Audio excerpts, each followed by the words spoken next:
Hello, my name is Mia. Today I am the founder of a private equity firm. My world is one of clean lines, hard numbers, and contracts that are honored. I live in a glass apartment that overlooks the city. My life is quiet. It is orderly. It is safe. I have built a fortress of my own success, and I have done it for one reason: because I was raised in a house with no foundation. I was raised in a family that taught me I was worth less. Before we move forward, show a little love. Please take a second to like this video, subscribe to my channel, and comment where in the world you're listening from. I love seeing how far my stories travel. My childhood home was a performance. My parents, Eleanor and Robert, were not interested in being parents. They were interested in looking like parents. They were obsessed with appearances, with what the neighbors thought, with the perfect manicured lawn and the perfect, successful children. My father, Robert, was a man who lived his life in a state of quiet desperation, always trying to impress people who did not care about him.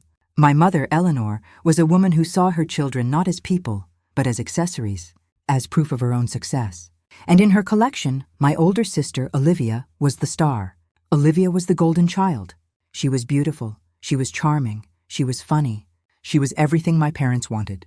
She had long, blonde hair, she was the life of every party, and she had a way of crying that could make my father give her anything. She was special. She was creative. She was passionate. These were the words they used. What I saw was a person who was lazy, manipulative, and deeply irresponsible. But she was the one they loved. And then there was me. I was the shadow. I was the quiet one, the sensible one. I had plain brown hair. I had good grades. I did not cause drama. I did not throw tantrums. I just existed. In our family, Olivia was the art, and I was the math. She was the beautiful, unpredictable painting. I was the balanced budget. And no one ever hangs a balanced budget on the wall. I was the family's invisible support system. I was the one who fixed the broken printer. I was the one who helped my father with his taxes, even as a teenager. I was the one my mother complained to when Olivia, once again, bounced a check or failed a class. The favoritism was not a secret. It was the air we breathed. It was a fact, as simple as the sky being blue. I remember when I was 16. I had saved my own money for a year, working at a library. I bought a 10-year-old rusty but reliable car. I was so proud. I washed it in the driveway. My father came out, looked at it, and said, "Well, that is a sensible choice, Mia." He did not say, "Good job." He did not say, "Congratulations." 2 weeks later, it was Olivia's 16th birthday. She had not worked a day in her life. In the driveway, there was a brand new, bright red convertible. A gift? I asked my father why. "Your sister," he said, not even looking at me, "is the kind of girl who deserves a car like that. It matches her spirit." My spirit, it seemed, matched a 10-year-old rust bucket. I was the fixer. I was the responsible one. I was the daughter they relied on, but I was not the daughter they loved. My mother, Eleanor, would always tell me, "Mia, you are so strong. You are so practical. You will always be okay. You know how to survive." It was not a compliment. It was a burden. It was their excuse. It was the reason they gave everything to Olivia. Because she was fragile. She needed them. She deserved it. I survived. I sat in my room, I got my perfect grades, and I waited for the day I could leave. I thought, if I am perfect, if I am successful, if I build my own life, then they will finally see me. Then maybe they will be proud of me too. I was so naive. I did not understand. Their love was not something I could earn. It was something that was already given to someone else. The breaking point was college. This was it. This was the moment that would define my entire life. This was the moment the subtext became text. The invisible truth became a spoken, brutal fact. Both Olivia and I were applying. I was 18. She was 19. She was reapplying after taking a gap year that had lasted 18 months. A gap year where she had discovered herself, which meant she slept until noon and spent my parents' money at the mall. I was not just applying. I was a general preparing for war. I had perfect grades. I had perfect test scores. I had a file of acceptance letters. My dream was the state university, a good, practical, respectable school. I had a plan.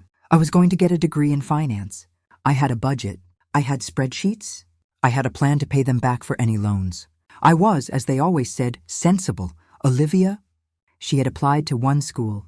a tiny, wildly expensive private art school in another state, a school with no academic requirements, a school that cost, per year, more than my parents' mortgage. The conflict began when my father announced one night at dinner that he had been running the numbers. "Girls," he said, his voice heavy with fake seriousness. "Your mother and I, we can only afford to really truly support one of you. We are not made of money. We are going to have to take out a second mortgage on the house. It is a huge, huge sacrifice, so we can only do it for one of you." I felt a cold thrill. This was it. This was my chance. This was the one place I could win. This was a battle of logic, of sense. "Dad, Mom," I said. I was prepared. I pulled out my folder. "I understand completely, and I have a full proposal. If you co-sign my loans for the state university, my total cost will be this. My grades have earned me this scholarship. I will work part-time. My estimated time to pay you back in full is 5 years. It is a solid, safe investment," I finished. I felt proud. I had given them a perfect, balanced budget. My father nodded. "Very good, Mia, very sensible." Then he looked at Olivia. "Olivia, what is your proposal?" Olivia, she did not have a folder. She did not have a plan. She burst into tears. It was a perfect, beautiful, well-practiced performance. Her face turned red. Her blonde hair fell perfectly. "Daddy," she sobbed, I cannot survive in a place like that. I am not like Mia. I am not a robot." I flinched. If I have to do math, my soul it will die. This art school, it is me. It is who I am. I am an artist. I am special. If I cannot go, my life is over. I will just give up." She ran from the room, sobbing. My mother, of course, ran after her. "Olivia, honey." "Wait," my father sighed. He looked at me. His face was not angry. It was just tired. "You see what you did?" he asked. "What I did?" I said.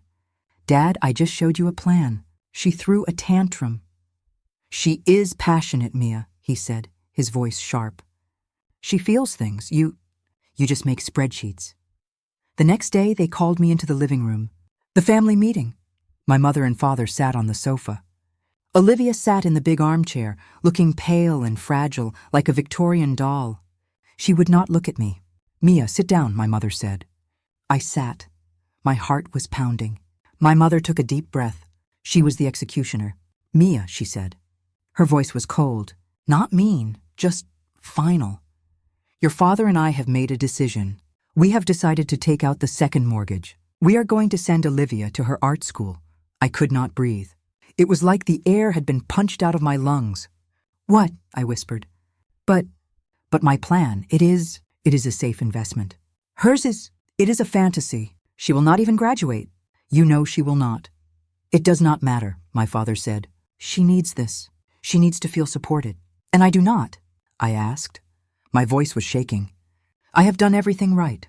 I have never asked for anything. I have perfect grades. I have a plan. And you are choosing her. You are choosing her feelings over my future. That is not fair." My mother looked at me. And her face. It was not a mother's face. It was the face of a stranger. There was no love. There was just impatience. She was annoyed. I was making this difficult. "Mia," she said. Her voice was quiet. "Do not make this a scene. It is what it is." "Why?" I begged. Just tell me why. Why is she worth more than me? And my mother? She looked me right in the eye. She said the words that had always been true, but had never been spoken. The words that would become the foundation of my entire life. "Because Mia," she said, "we love your sister more." She said it.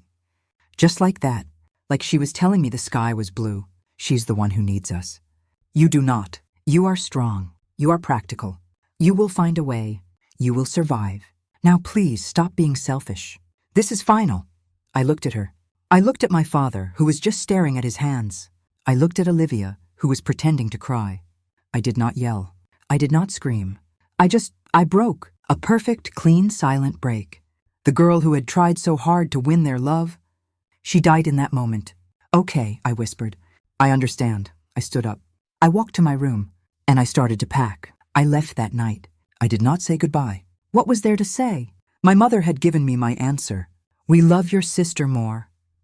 It was the most honest and the most brutal gift she had ever given me. It was the gift of freedom. I was finally truly on my own. I had no one, and I owed no one. I did not go to the state university. I could not. I had no cosigner for my loans. I had no home to go to for holidays. I had no safety net. My sensible plan was just as dead as Olivia's artistic one would have been. So I did what my mother had always known I would do. I survived. I got a job. A terrible, soul-crushing, low-level job. I became an admin assistant at a small, gray, carpeted insurance office. I got a tiny one-room apartment in a bad part of town. The walls were thin. I could hear my neighbors fighting all the time. But it was quiet. It was mine. My life became a loop. I would wake up at 6. I would take the bus for an hour. I would sit at a gray desk in a gray cubicle, and I would type numbers into a spreadsheet.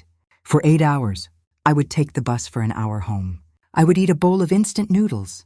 And then my real life would start. I did not give up on my plan. I changed it. I enrolled in online classes. Night school. I was going to get my finance degree. Even if it took me 10 years. Even if it killed me.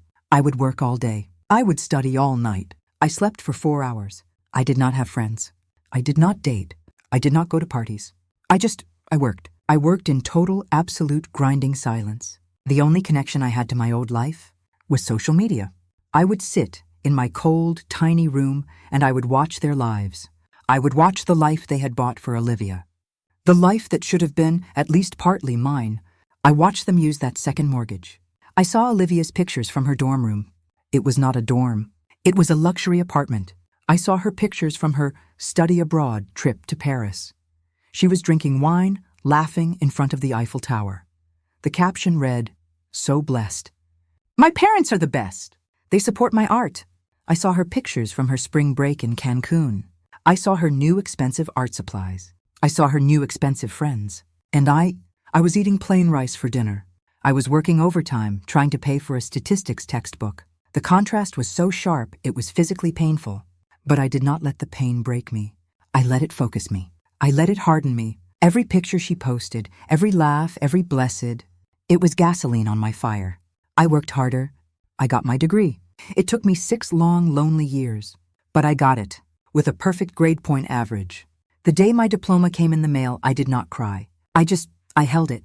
It was a piece of paper. But it was a weapon. I quit my admin job. I got a real job, a junior analyst at a small, hungry financial consulting firm. And I was good at it.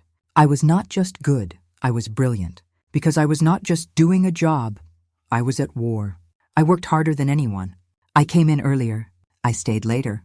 I did not just do my work. I did my boss's work. I saw patterns in the market that no one else saw. I was not creative like Olivia. I was precise. I was ruthless. I was relentless. My success was not an explosion. It was a slow, quiet, unstoppable climb. I got a promotion. Then another. I was not a junior analyst anymore. I was a senior partner. I started my own firm, a small boutique firm. Just me and 2 other analysts. We did not chase art. We chased math. And we won. We won, again and again. Years passed. I was not the girl in the tiny apartment anymore. I was a success. A real, measurable, undeniable success. I bought my first condo. A beautiful, clean, empty space. I bought a real car.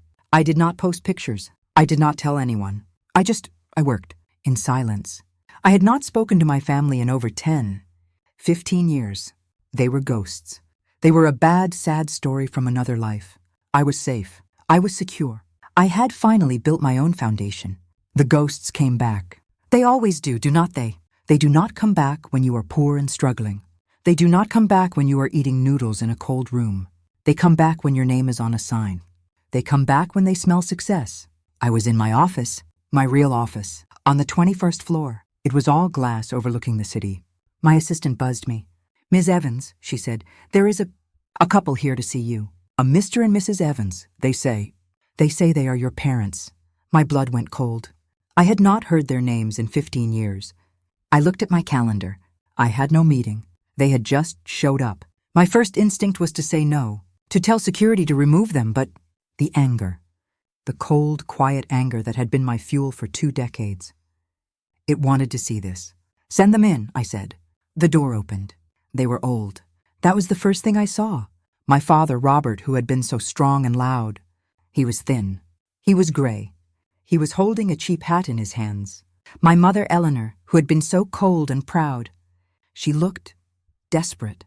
Her clothes were worn. Her eyes were full of a panic I had never seen before. And then behind them I saw her, Olivia, my sister, the golden child. She was not golden anymore. She was a mess. She was pale. She looked tired. She was hiding behind my father like a child. The art degree, it seemed, had not worked out. "Hello," I said.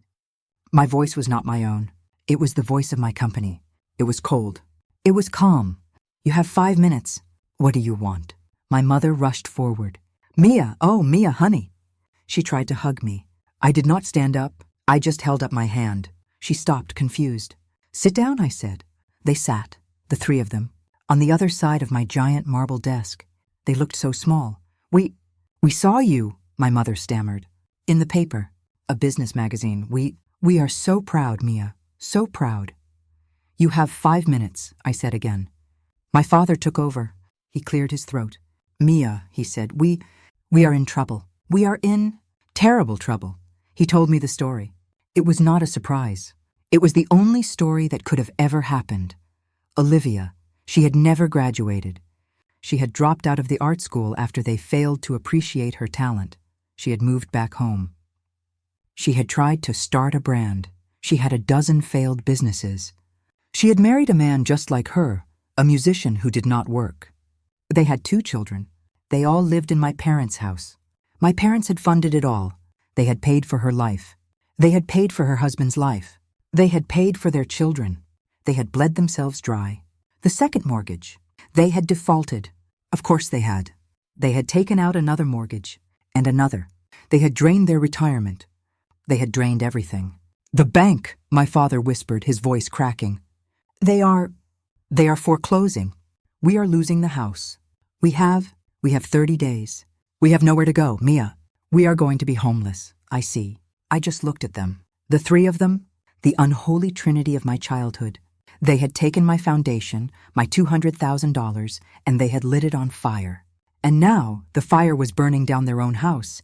And they had come to me, the sensible, practical, responsible one, to put it out. "We need money," my mother said, the fake tears now real, hot, desperate tears. "Alone, Mia, just alone. To save the house. You are so successful. You have so much. We are your family. You cannot let this happen to us." Olivia finally spoke. Her voice was a high, thin whine. "Yeah, Mia, you have to help. You have so much. It is not fair that you have all this, and we have nothing." "Not fair," I repeated. I stood up. I walked to my glass window. I looked down at the city, my city. "I do not have anything for you," I said. "What?" my mother cried. "But why? We are your parents. We are your family. You owe us." I turned around. I looked at them, and I felt nothing. No anger. No sadness, just a final, quiet click. The last lock falling into place. "Owe you?" I asked. "For what?" "For the years of being told I was second best. For the years of being the sensible one, so you could pour all your resources into her." We did that to make you strong," my father said, his voice pleading. "We knew you would survive. We always said it. Mia will survive. And we were right. Look at you. We made you." "You did not make me," I said. "You abandoned me. You left me. You disowned me. And you are right. I did survive. No thanks to you." I looked at my mother. Her face was a mask of pure, ugly desperation. "Please, Mia," she begged. "Help us. We are your family." I walked back to my desk. I sat down. I looked at my mother, the woman who had looked me in the eye and chosen her favorite, the woman who had told me, with no regret, that I was loved less. "I cannot help you," I said. My voice was calm. It was the voice I used to close a deal. "But why?" she wailed. "Why are you doing this to us?" "Because," I said, "you are in this mess. Because of her. You are losing your house. Because of her. You drained every penny you ever had for her. You made your choice, Mom. You made it 20 years ago." I buzzed my assistant. "Kate," I said, "please show Mr. and Mrs. Evans out." "You cannot do this," my father yelled. "We are your parents." I stood up. "No," I said. "You are not. You are just bad investments. You made your choice. You said it yourself. You love Olivia more." I looked at my mother, right in her terrified, pleading eyes. "So go," I said. "Go ask the one you love more." Security came in. I did not watch them leave. I just turned back to my window. I heard my mother scream my name. I heard my sister start to sob. I heard the door to my office open, and then I heard it close.